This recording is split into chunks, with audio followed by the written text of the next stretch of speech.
They said duty always comes first. An active duty Navy SEAL was sent home on short leave, carrying orders in his pocket and silence in his chest. In the high passes of the Colorado mountains, where a blizzard erased the road and buried the world in white, he saw something he wasn't meant to ignore. A German shepherd mother, half frozen in the snow. 5 newborn puppies scattered around her, their breaths fading with every gust of wind. He could have driven on. He had a unit waiting. But in that moment, kneeling in the storm, he understood something else. Sometimes the missions God places in our path aren't written in orders. They're wrapped in fragile lives the world nearly left behind. You guys all right? If this story moved you, You look cold. please help me reach my first 1,000 subscribers. Your single click truly means more than you know. God bless you for keeping hope alive. The snowstorm rolled over the San Juan Mountains faster than forecast, swallowing Red Mountain Pass in a thick, blinding white. Lieutenant Michael Hayes tightened his grip on the steering wheel as crosswinds rocked his gray pickup. 36 years old, and still on active duty as a Navy SEAL, he carried himself with the quiet precision of a man trained to notice what others miss. He stood a little over 6 feet tall, broad-shouldered, and lean with controlled strength rather than bulk. His dark brown hair was cut high and tight along the sides, slightly longer on top in strict military order. A short, rough shadow of beard lined his angular jaw, more from travel than neglect. His blue-gray eyes rarely betrayed emotion. They were eyes that measured distance, terrain, and consequence before reacting. Years of deployments had shaped him into someone steady under pressure and sparing with words. He preferred observation to conversation, and action to explanation. He had 5 days of leave before returning to his unit in Virginia. The plan had been simple. Drive to the rented cabin near Silverton, split firewood, clear his head, and sleep without the weight of decisions pressing in. He was not running for anything exactly, but he understood the value of space. Silence had become a kind of maintenance for him, but silence in the mountains was different from the controlled quiet he sought. It moved on its own terms. Snow thickened by the minute, streaking sideways across the windshield. Michael kept his speed steady and conservative, hands adjusting with small, deliberate corrections. He did not fear storms. He respected them. At a narrow bend in the pass, his headlights swept across something low and irregular near the shoulder. Not a rock. Not a marker. A shape too organic to ignore. Instinct arrived before analysis. He braked hard. The truck fishtailed slightly before settling into the packed snow. Michael shut off the radio, stepped out into the wind, and felt the cold strike his face like a slap. He pulled his dark field jacket tighter and moved toward the shape. It was a yellow Labrador female, her coat dulled and clumped with ice. She lay partly on her side, ribs faintly visible beneath damp fur. Her head lifted when she heard him, slow and deliberate, as though the effort cost her more than she could spare. Her brown eyes were clouded with exhaustion, but alert enough to track his movement. Scattered around her in uneven positions were 7 newborn puppies. Their bodies were small, fragile, barely larger than his palm. Their eyes were still sealed shut. A few lay on their sides. One was curled awkwardly on its back. They were frighteningly still. Michael knelt carefully, boots sinking into fresh snow. He placed 2 fingers near the muzzle of the nearest puppy. A faint, shallow breath brushed against his skin. Relief did not come, only urgency. He had seen fragile life before, balanced on seconds. Those moments never announced themselves. They demanded immediate clarity. The Labrador shifted, attempting to reposition herself between him and the puppies. It was not aggression. It was instinct. Even weakened, she placed her body as a shield. "Easy," Michael said quietly, his voice low and steady. He did not move closer right away. He removed one glove and extended his bare hand, accepting the sting of the cold so she could scent him. The dog watched him closely. No growl, no snap, only calculation. Her flanks trembled from cold and fatigue, but she did not attempt to bite. Around them, the wind intensified, pushing snow across the road in thick gusts. Within minutes, the drifting powder began to gather over the puppy's small forms. Michael scanned the area quickly. No tire tracks beyond his own were visible through the storm. No houses. No lights. This stretch of pass was isolated even in good weather. In winter, it was nearly abandoned. He understood exactly what that meant. The dog had not wandered here by accident in these conditions. Whether she had been left or had lost her way no longer mattered. What mattered was time. He shrugged off his outer jacket and spread it gently over the puppies to block the wind. The Labrador's head followed every movement, but she did not resist. One by one, he lifted the puppies, tucking them inside the insulated layer of his thermal shirt and spare fleece. They were almost weightless against his chest. That absence of weight struck him harder than he expected. He moved with controlled efficiency, the same methodical pace he used in high-risk extractions. No wasted motion, no hesitation. When he returned for the mother, he crouched at eye level. Snow clung to his short hair and darkened the stubble along his jaw. "You're not staying out here," he said quietly. Not as a command, as a statement of fact. The Labrador studied him for a long moment. Then her head lowered slightly. The smallest surrender. Michael slid his arms beneath her chest and hips. She was heavier than she appeared, muscle and bone beneath the thin coat. She tensed briefly, then allowed herself to be lifted. Standing there on Red Mountain Pass, wind tearing across open rock and snow, Lieutenant Michael Hayes understood with sharp certainty that his leave had already changed. He had not planned to carry anything heavier than his own thoughts into that cabin. But he was not built to walk away from fragile life laid out in plain sight. Some decisions are tactical. Others are simply who you are. The storm followed him down the mountain, pressing hard against the windshield until the world narrowed to the width of his headlights. Michael drove with steady control, one hand on the wheel, the other resting protectively over the bundled puppies inside his jacket. Their bodies were small and frighteningly quiet against his chest. The Labrador lay across the back seat, sides rising in shallow, uneven breaths. She had stopped trying to sit up. Every few seconds her head lifted weakly, nose angling toward the faint sounds coming from the front. Michael kept glancing in the rearview mirror, measuring her condition the way he would assess a wounded teammate. He spoke occasionally, his tone low and calm, not because he expected her to understand every word, but because silence felt heavier than speech. The cabin came into view through the snow like something half-imagined. It sat just beyond a cluster of wind-bent pines, a one-story structure of weathered timber and stone, sturdy but modest. Michael had rented it from an older man named Harold Bishop, a retired mining engineer in his late 60s who lived in town year-round. Harold was thick-set, with a heavy gray mustache and permanently reddened cheeks from decades in mountain air.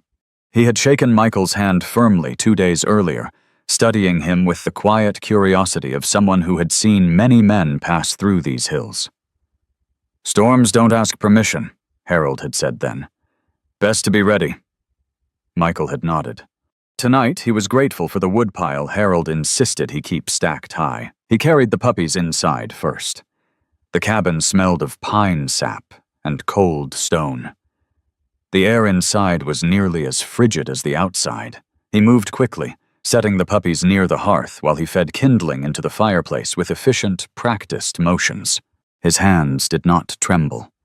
They rarely did. Sparks caught, flames licked upward, and heat began to push back against the cold. He spread spare blankets and a thick wool sleeping bag across the floor. One by one, he removed the puppies from his jacket. Their fur was damp and thin, their skin pale pink beneath. He rubbed each small chest gently with a dry cloth, stimulating circulation the way he had been trained to restart fragile breathing in far harsher environments. When he returned to the truck for the Labrador, she tried to stand and failed. Up close under the porch light, he could see she was young, perhaps 2 or 3 years old. Her once golden coat was dulled by neglect, and her paws were cracked and raw from exposure. Yet her eyes remained sharp. They tracked him with wary intelligence. Michael crouched beside her, his broad frame blocking some of the wind. Snow clung to his short, dark hair and melted along the strong lines of his jaw. "You're coming in," he said quietly. He slid one arm beneath her chest and the other under her hind legs. She tensed, then yielded. Inside, he positioned her close enough to see the puppies, but not so close that the direct heat would overwhelm her weakened body. The fire strengthened, filling the cabin with steady warmth. Michael rotated the puppies carefully, ensuring none were pressed too close to the hearth. He checked their breathing repeatedly, pressing his thumb lightly against each tiny rib cage. 2 of them remained frighteningly still. He worked longer on those, rubbing, warming, coaxing. Minutes stretched. The room was filled only with crackling wood and the soft rasp of the Labrador's breath. When he finally accepted that 2 small bodies would not respond, he sat back on his heels and closed his eyes for a moment that felt longer than it was. He had held men heavier than these puppies in his arms before. He had called for medevac under black skies and watched helicopters disappear into distance. He had learned how to compartmentalize loss so it would not interfere with mission clarity. But loss had weight regardless of size. He wrapped the 2 puppies gently in a folded towel and set them aside with quiet respect. There was no anger in him, only a familiar tightening in his chest. He returned immediately to the 5 remaining, refusing to let memory slow his hands. The Labrador dragged herself closer, her body trembling as she positioned her head near her surviving puppies. She did not whine. She did not bark. She simply lay there, nose brushing each small form as if counting them. Michael watched her with an intensity that surprised him. There was no self-pity in her posture, only persistence. He poured warm water into a shallow bowl and held it near her muzzle. She drank in small, cautious laps. When she finished, her gaze lifted to meet his. It was not gratitude. It was assessment. He nodded slightly, as though acknowledging a silent agreement. Hours passed without measure.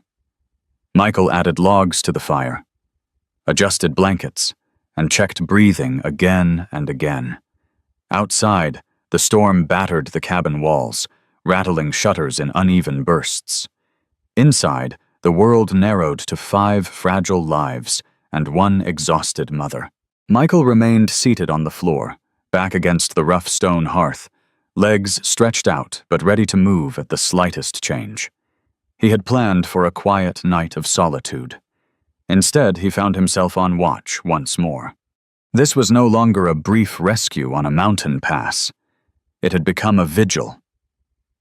And Michael Hayes understood, with the same clarity that guided him in uniform, that he would not sleep until morning decided who would stay and who would go. The wind did not ease after midnight, it only changed direction. Michael had just added another log to the fire when the knock came. It was not loud. 3 uneven raps against the wooden door, spaced apart as if the person on the other side was reconsidering each attempt. His body reacted before his mind did. He rose smoothly from the floor, shoulders tightening, senses sharpening in a way that had been trained into him over years of active service. He moved toward the door without rushing, every step measured. The cabin was isolated. No one should have been out here in this storm. The knock came again, slightly firmer this time. Michael positioned himself to the side of the door before unlocking it. When he pulled it open, wind and snow burst inward in a sudden rush of white. On the porch stood a woman, bundled in a navy parka dusted with ice. She was slender and a little above average height, perhaps 5'7".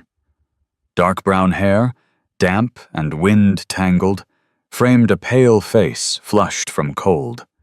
Her features were fine and balanced, with high cheekbones and steady hazel eyes that held more composure than panic. She looked tired, but not hysterical. "I'm sorry," she said, voice controlled despite the weather. "My car stalled about a mile back. I saw the light." Her name was Claire Bennett, 33 years old. She explained it simply once inside, peeling off gloves stiff with frost. She was a first-grade teacher who had moved to Silverton 3 months earlier. Her hands were long and delicate, fingers reddened by the cold but steady as she removed her boots. There was something restrained in her posture, a careful way she carried herself as if accustomed to holding things together. A silver band hung on the thin chain around her neck, rather than on her finger. Michael noticed it, but did not comment. When Claire's eyes fell on the hearth, she stopped speaking. The 5 surviving puppies lay bundled in layered blankets near the fire. The Labrador lifted her head slightly at the sound of a new voice, but did not growl. Claire stepped closer slowly, crouching down without being asked. She did not reach for them immediately. She simply looked. Her expression changed in a way Michael recognized, softening, but not breaking. "They're newborn," she said quietly, more observation than question. Michael gave her a short explanation. "Found on the pass. Storm closing in. 2 didn't make it." He spoke without embellishment. Claire listened without interrupting, nodding once as if absorbing information in the same structured way he did. When he handed her a clean towel and demonstrated how he had been rubbing the puppies' chests to stimulate warmth, she followed his lead without hesitation. Her movements were gentle but efficient, the way someone handles fragile paper or a child who has fallen on a playground. The Labrador watched closely as Claire worked. The dog's body remained low to the ground, protective but not aggressive. Claire kept her tone low, murmuring softly while she worked, not baby talk but steady reassurance. "You're doing good," she said, though it was unclear whether she meant the puppy or the mother. Michael studied her from across the hearth. There was no performance in her actions, no attempt to impress, just focus. They worked in silence for several minutes before Claire spoke again. "My husband used to volunteer with Mountain Search and Rescue," she said, eyes still on the puppy she was drying. "He loved storms like this, said they cleared the air." She paused, fingers tightening briefly in the towel. "He died last winter. Avalanche outside Telluride." She said it plainly, not dramatically, as if stating a date on a calendar. Michael did not offer a rehearsed condolence. He understood the weight behind controlled sentences. "I'm sorry," he said, and meant it in the simplest way possible. Claire nodded once, acknowledging the words without expanding on them. The room settled into a different kind of quiet after that. Less guarded, more aware. Another gust rattled the shutters. One of the smaller puppies twitched, letting out a thin, uncertain sound. Claire reacted immediately, adjusting the blanket and rubbing gently along its side. Michael felt something shift in the room that had nothing to do with temperature. He had planned to spend this leave in isolation, managing only his own thoughts. Now there were 5 fragile lives, and a stranger kneeling beside him who understood loss without needing it, explained. Claire glanced up at him briefly. "We'll keep them warm," she said. It was not a question. It was a shared commitment. Michael nodded once. He returned to his place near the fire, adding another log and checking the Labrador's breathing. The dog's eyes moved between them both. Alert but calmer now. Outside, the storm continued to push against the cabin walls. Inside, 2 strangers worked side by side, hands steady over small, fragile bodies. Neither of them spoke about the future. Neither of them needed to. For that night, survival was enough. Morning arrived thin and colorless, the storm reduced to drifting powder and brittle quiet. Michael woke on the floor beside the hearth, his back stiff from hours spent upright against the stone. The fire had burned low but steady through the night. Pale light filtered through frost-lined windows, revealing a world buried under clean, white silence. For a moment, he simply listened. The puppies were still breathing. The Labrador's chest rose and fell in a stronger rhythm than it had the night before. Across the room, Claire sat on the small wooden bench near the wall, wrapped in one of his spare flannel shirts. She had fallen asleep sitting up, chin resting lightly against her chest, dark hair spilling forward in loose waves. Even in rest, her posture held a quiet alertness, as if she was never fully off watch. Michael moved carefully, not wanting to disturb the fragile balance in the room. He knelt beside the Labrador and began a more deliberate examination. In the clear light of morning, he noticed what he had missed in the dark. Around her midsection, just behind the ribs, faint but unmistakable indentations circled her body. The fur there was worn thinner, skin slightly roughened as though something had once pressed tight against it. He traced the line with his eyes only, not touching yet. These were not injuries from wandering. They were marks left by confinement. The realization landed slowly but firmly. The dog had not simply gotten lost in a storm. She had been restrained at some point, likely kept in a small space. The calluses on her paws were uneven, more worn along the outer pads, as if she had paced in circles. Michael felt a flash of anger rise, sharp and clean. He did not indulge it. Years in uniform had trained him to respond with clarity rather than reaction. Anger without direction solved nothing. Still, the knowledge changed the situation. Someone had failed this animal long before the storm arrived. Claire stirred and rose quietly, rubbing warmth into her hands. She crossed the room without speaking and knelt opposite him. "What is it?" she asked, her voice still hushed from sleep. Michael shifted slightly so she could see. Claire leaned in, brushing a careful strand of hair away from her face. Her hazel eyes narrowed as she studied the worn fur. She reached out gently, fingertips light against the Labrador's side. The dog did not flinch. "She was tied," Claire said softly. Not accusing, just stating what was visible. Her expression did not turn dramatic. It tightened with contained anger, the kind that sits behind the ribs. They sat in silence for a moment, absorbing what that meant. Claire's jaw set in a way Michael had seen before, in people who had lost something unfairly. "There's a rescue coordinator in town," she said after a pause. "Linda Morales. She runs a small network across the county. Fosters, transport volunteers, vet contacts." Claire's tone was practical, not sentimental. "She's in her late 50s, tough as they come. Short gray hair, solid build. She doesn't waste time." Michael listened without interrupting. The suggestion was reasonable. Professional help would mean structured care, medical assessment, long-term placement. It would also mean stepping back. Michael rose and walked to the window, staring out at the unbroken snowfield. His leave was limited. He had already checked his phone twice for signal, knowing a recall could come at any time. His life operated on schedules and orders. Taking on 5 newborn puppies and a recovering mother was not part of that framework. He preferred defined parameters. Missions with clear exit points. Behind him, one of the puppies let out a small, wavering sound. The Labrador lifted her head immediately, eyes alert, scanning until she found the movement. Her gaze shifted then to Michael. It was not pleading. It was steady. Trust had formed faster than he expected. He felt it like weight settling across his shoulders. He had chosen to lift her from the pass. He had chosen to bring her here. Those decisions had consequences. Claire watched him from across the room. She did not push. That was something Michael respected. "You don't have to decide everything today," she said finally. "But we should at least let someone know they're here." There was no judgment in her voice. Only concern measured by experience. Losing her husband in the avalanche had taught her how quickly circumstances shift. She no longer assumed there would always be time later. Michael turned back toward the hearth. He crouched beside the Labrador again, studying her more closely. Up close, he could see faint scars along her flank, older and healed. Not severe, just evidence of a life that had not been gentle. She held his gaze, calm but observant.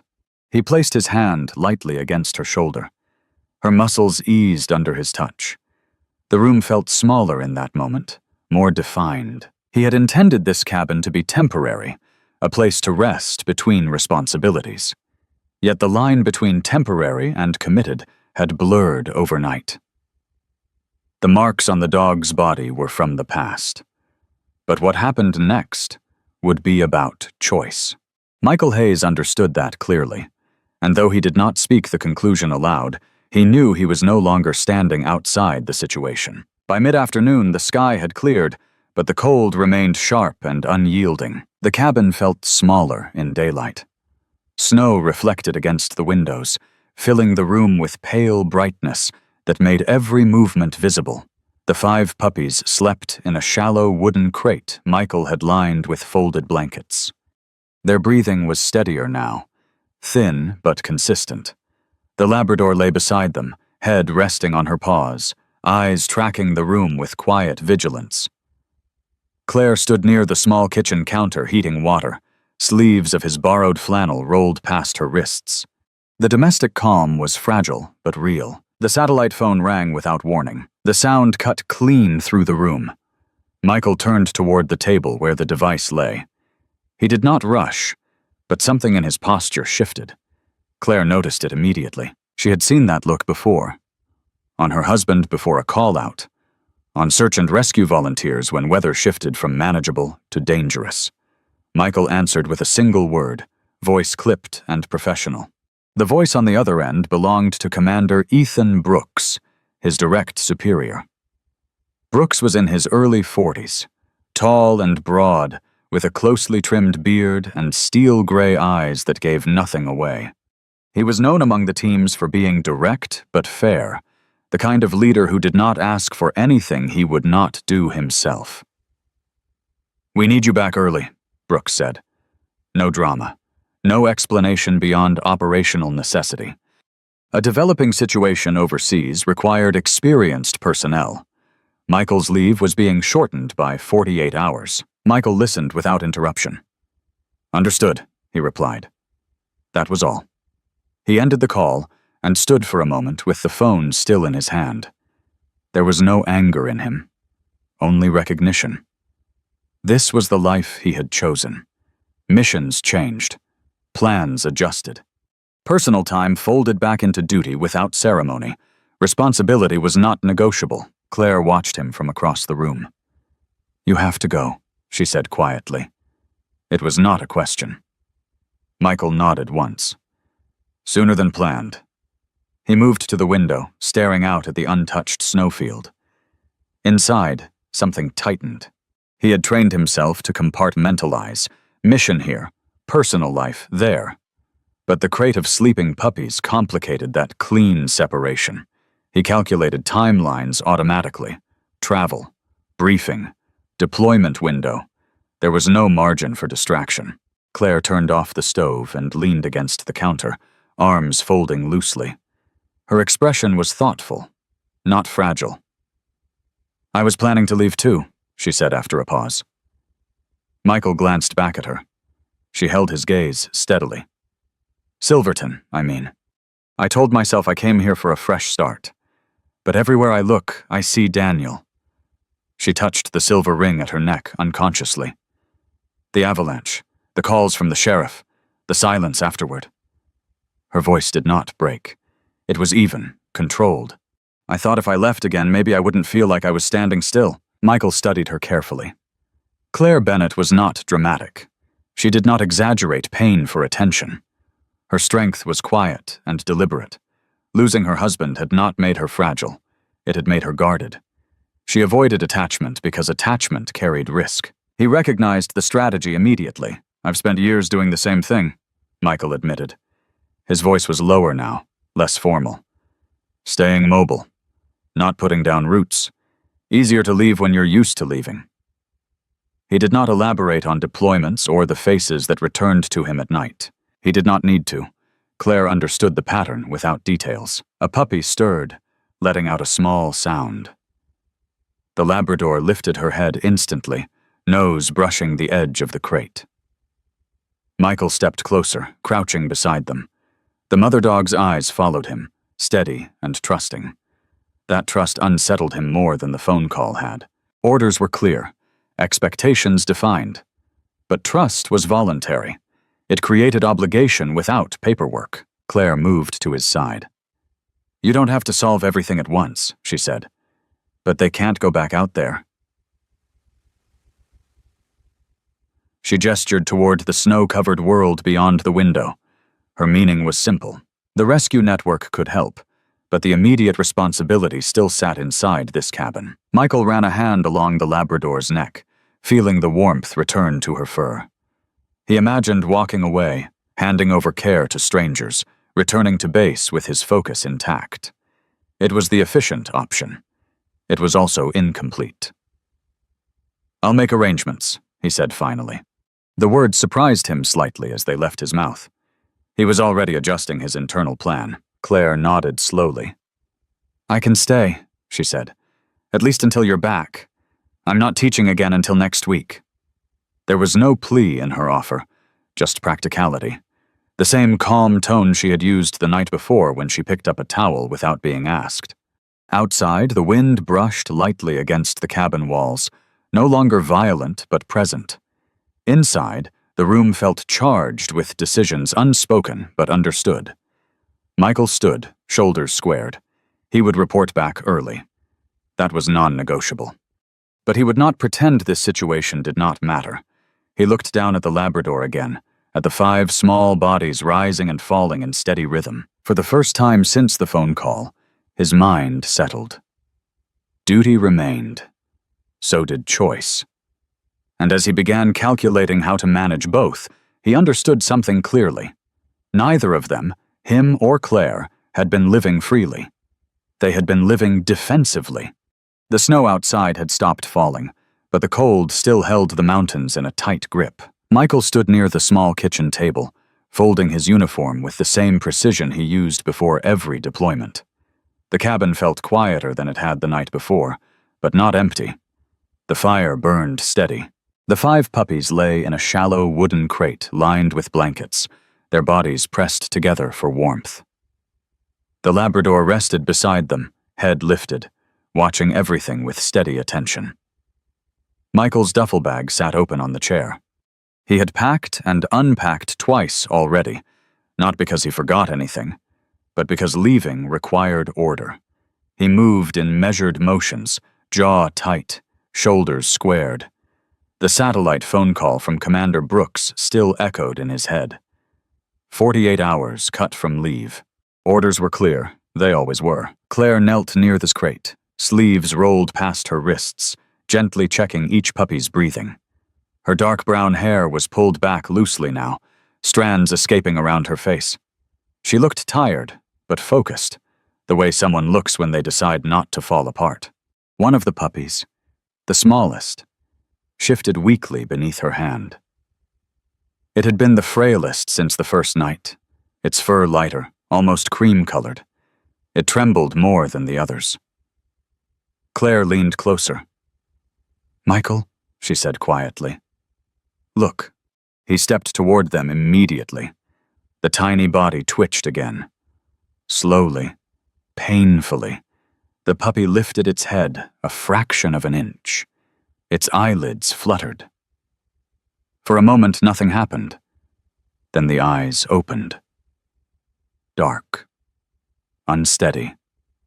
Alive. Michael crouched without thinking, one knee pressing into the wooden floor.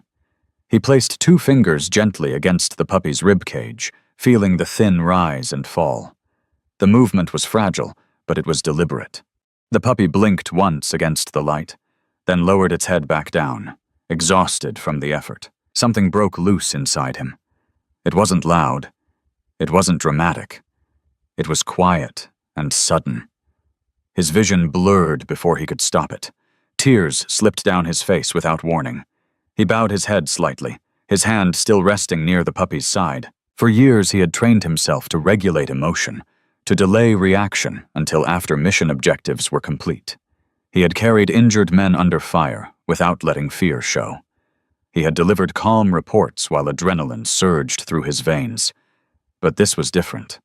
This wasn't strategy. This was raw, undeserved survival fighting to exist. Claire did not speak at first. She understood enough not to fill silence with unnecessary comfort. Instead, she shifted closer and placed her hand firmly against his shoulder. Her touch was steady, not fragile. "He's trying," she said softly. Not as reassurance, but as fact. Michael inhaled slowly and wiped his face with the back of his hand. He didn't apologize. He didn't need to. The Labrador, sensing movement, pushed herself up and pressed her nose gently against his wrist. The contact grounded him faster than words could. He looked at her and saw not fear, but trust. "I'm not handing them off," he said finally, voice low but certain. Claire studied him carefully. "Even if you're leaving?" "Yes." The word came without hesitation now. "They've been moved enough."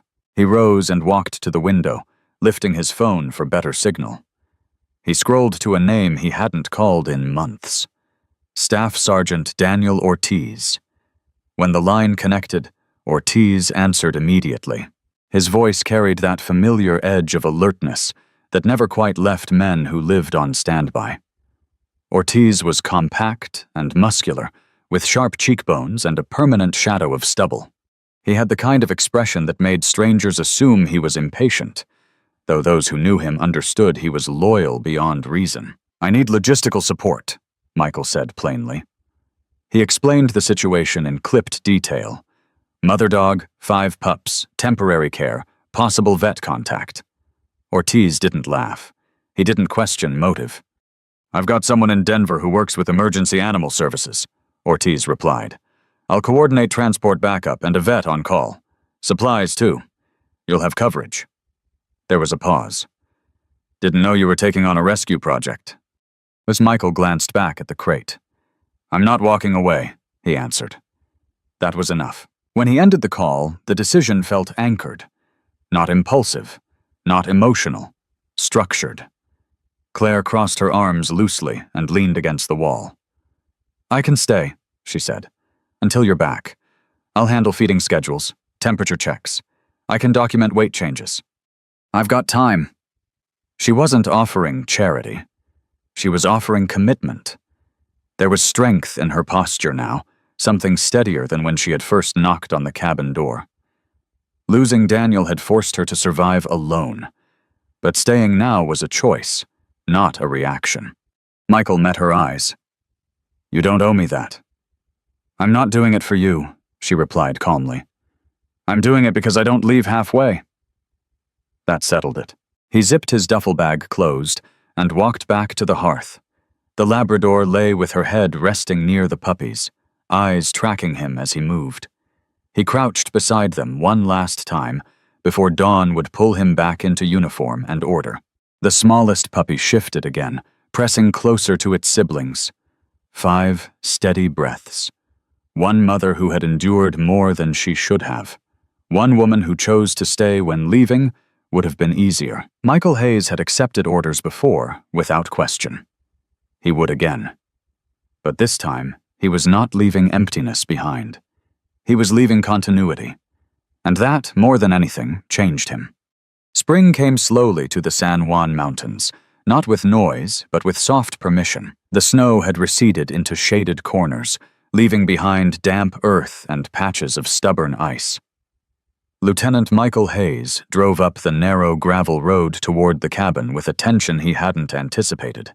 3 months had passed since he left before dawn.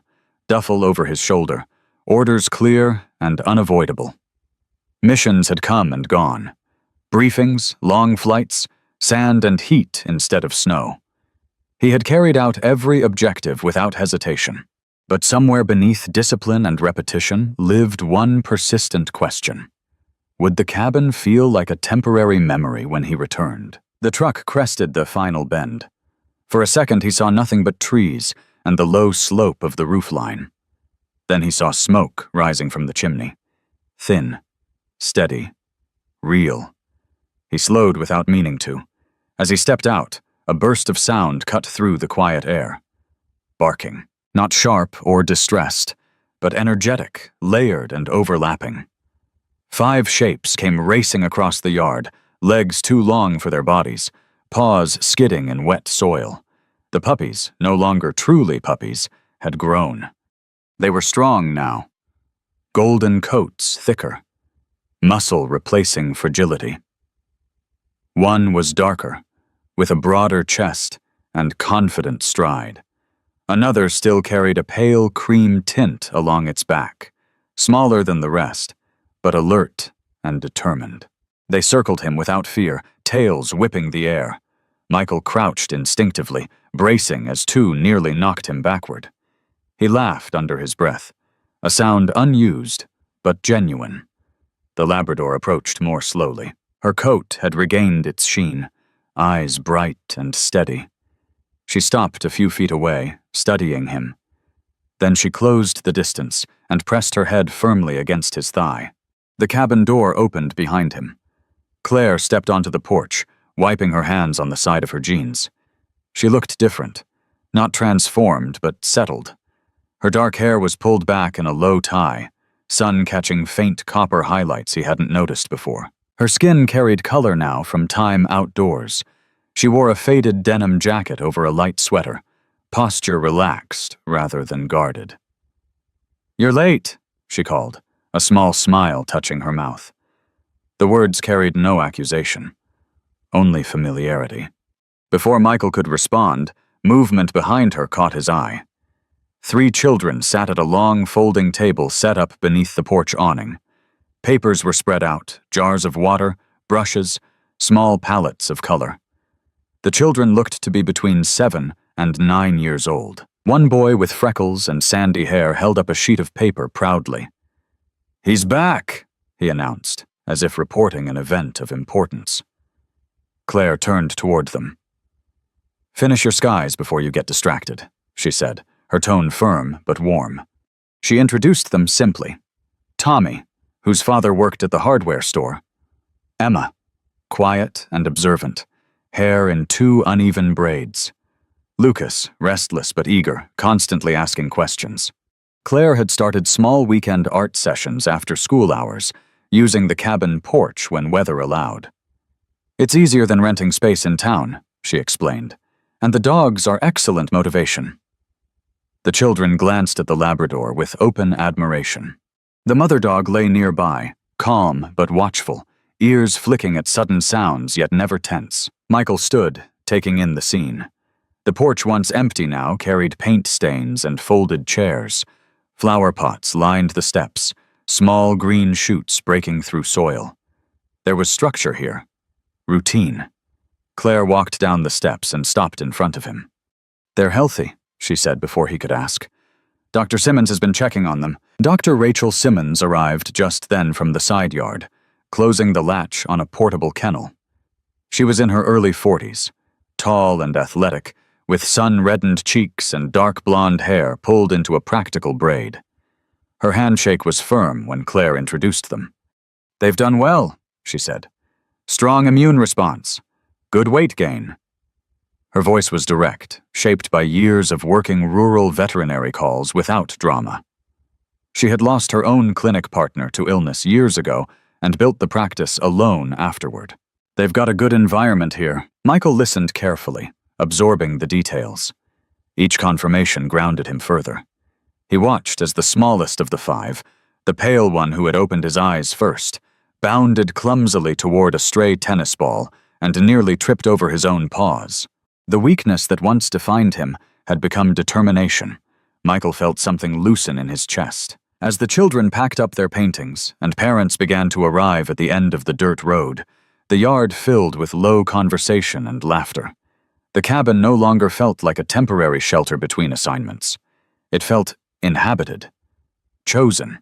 Claire stood beside him as the sun lowered behind the ridgeline, casting long shadows across the grass. "You didn't walk away," she said quietly. "Neither did you," he replied. The Labrador settled at their feet, 5 strong young dogs circling close. The smoke from the chimney drifted upward into the mild spring air. What had begun as a storm rescue had grown into something structured and alive.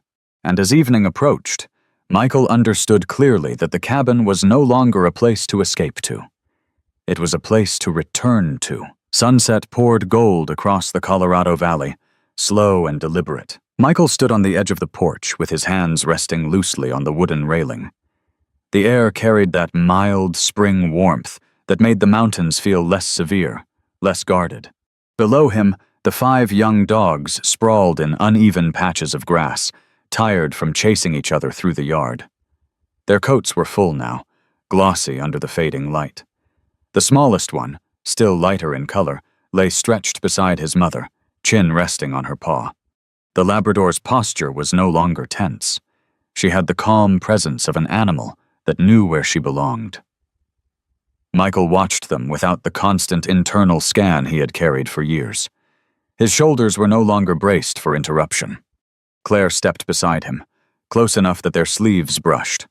She wore a soft gray sweater rolled at the cuffs and worn jeans smudged faintly with paint. Her hair, darker now in the evening light, fell loosely over her shoulders. She had gained weight in the healthiest way, less drawn, less hollowed by sleepless nights. The guarded look that once lived behind her hazel eyes had softened into something steady. "They've claimed this yard," she said quietly, nodding toward the dogs. Her voice held quiet pride, not possession. Michael glanced at her, and then back at the valley. He had already filed the paperwork, a formal request for long-term reassignment to a joint operations post within driving distance of Silverton. It wasn't a resignation. It wasn't retreat. It was adjustment. For the first time in his career, he had asked not just where he was needed most, but where he intended to stay. The decision had surprised even him. For years he had measured his life in rotations and deployments, never in seasons. A pickup truck rolled slowly up the gravel road, stopping near the mailbox. Out stepped Tom Willis, the hardware store owner from town. Tom was in his early 50s, broad and ruddy-faced, with a thick mustache that seemed permanently dusted with sawdust. His handshake was always firm, his laugh loud enough to carry across aisles of lumber. He had stopped by occasionally with spare nails or advice on reinforcing fencing. Today he carried a bundle of wooden stakes in one arm. "Figured you'd want to finish that enclosure before summer storms," he called out. His tone carried the easy confidence of a man used to showing up without invitation, but always with purpose. Michael walked down the steps to meet him. There was no stiffness in the exchange, no guarded distance. They discussed fence placement and drainage in plain, practical terms. Tom had lived in Silverton his entire life. He knew which parts of land flooded first, and which winds bent trees toward the south. His presence was not intrusive. It was neighborly. Claire joined them briefly, thanking him and promising to stop by the store later in the week. The conversation was simple, grounded. It felt like belonging without ceremony. When Tom drove off, the yard returned to quiet, except for the steady breathing of the dogs. Michael leaned one of the stakes against the porch and stood for a long moment. The cabin had changed over the past months. Flower boxes lined the windows. A proper dog shelter stood near the tree line, reinforced and insulated. The porch held a folding table still stained with watercolor paint. None of it was dramatic. All of it was intentional. Claire rested her forearms on the railing. "I signed a lease in town," she said. "Not temporary, a year." She did not look at him when she said it. She looked at the horizon. It was not a declaration meant to impress. It was a quiet admission that she no longer needed to keep an exit plan in her back pocket. "The kids want to keep the classes going through summer," she added. Michael nodded. "Good," he said simply. He watched the smallest dog lift its head and look toward them, ears pricked, then settle back down. 3 months earlier, that puppy had barely survived the night. Now it ran the yard like it owned the place. The transformation had been steady, built on routine and patience. Michael recognized the pattern. Strength didn't return in a single moment. It returned in small, consistent acts. "I used to think staying in one place meant vulnerability," he said at last. "That if I didn't build anything permanent, nothing could break." He spoke without drama, just fact. Claire turned toward him then, listening the way she always did, without interrupting. "Turns out not building anything is its own kind of damage." The sun dipped lower, painting the mountains in deeper shades of amber. The Labrador rose slowly and walked toward them, settling at their feet. The 5 young dogs followed, clustering without command. The yard felt full but not crowded, alive but not chaotic. Michael Hayes had pulled fragile life from a snow-covered roadside months ago. He had believed he was rescuing something small and temporary. Standing there now, with steady breath in the air and warm weight against his boots, he understood the exchange clearly. He had not only saved them from the storm, their presence and Claire's refusal to walk away had drawn him out of a life built entirely on movement. For the first time in years, the future did not look like an assignment to complete. It looked like a home he had chosen. Sometimes miracles don't arrive with thunder or spectacle. Sometimes they come quietly, wrapped in responsibility, in second chances, in the courage to stay when leaving would be easier.